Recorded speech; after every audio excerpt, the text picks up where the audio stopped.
Hello friends, ഇന്നത്തെ വീഡിയോയിലേക്ക് എല്ലാവർക്കും സ്വാഗതം. ഇന്ന് നമ്മൾ കയ്പ്പയ്ക്ക പുളിയാണ് തയ്യാറാക്കാൻ പോകുന്നത്.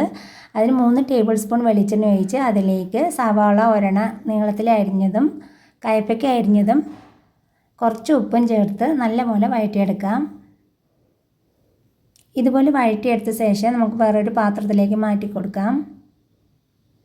2 ടേബിൾ സ്പൂൺ വെളിച്ചെണ്ണ ഒഴിച്ച് 1/2 ടീസ്പൂൺ കടുകും 1/4 ടീസ്പൂൺ ഉലുവയും 1/2 ടീസ്പൂൺ ജീരകവും ചേർത്ത് ഇതിലേക്ക് കുറച്ച് കറിവേപ്പിലയും ചേർത്ത് കൊടുക്കാം. ഇഞ്ചി വെളുത്തുള്ളി പേസ്റ്റ് 1 ടീസ്പൂൺ ചേർത്ത് നല്ലപോലെ ഇളക്കി കൊടുക്കാം. ഇതിൽ ഒരു തക്കാളി അരിഞ്ഞതും ചേർത്ത് ഒന്ന് വഴറ്റിയ ശേഷം 1/2 ടീസ്പൂൺ മഞ്ഞൾപ്പൊടിയും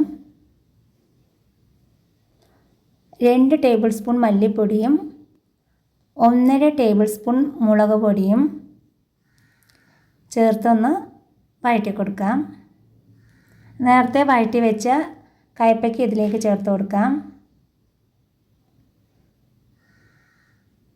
ഇതുപോലെ നല്ല വഴറ്റിയെടുത്ത ശേഷം പുളിവെള്ളം ഒഴിച്ച് കൊടുക്കാം.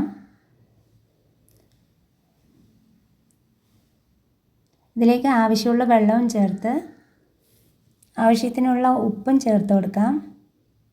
1/4 ടീസ്പൂൺ ഉലുവാപ്പൊടിയും ചേർത്ത് കൊടുക്കാം. നല്ലപോലെ ഇളക്കി അടച്ച് വെച്ച് വേവിക്കാം. കയ്പ്പയ്ക്ക പുളി റെഡി ആയിട്ടുണ്ട്. ഇതുപോലെ ഒന്ന് ട്രൈ ചെയ്ത് നോക്കുക. ഈ വീഡിയോ ഇഷ്ടപ്പെടുകയാണെങ്കിൽ ലൈക്ക് ചെയ്യുക, ഷെയർ ചെയ്യുക, സബ്സ്ക്രൈബ് ചെയ്യുക. Thank you for watching.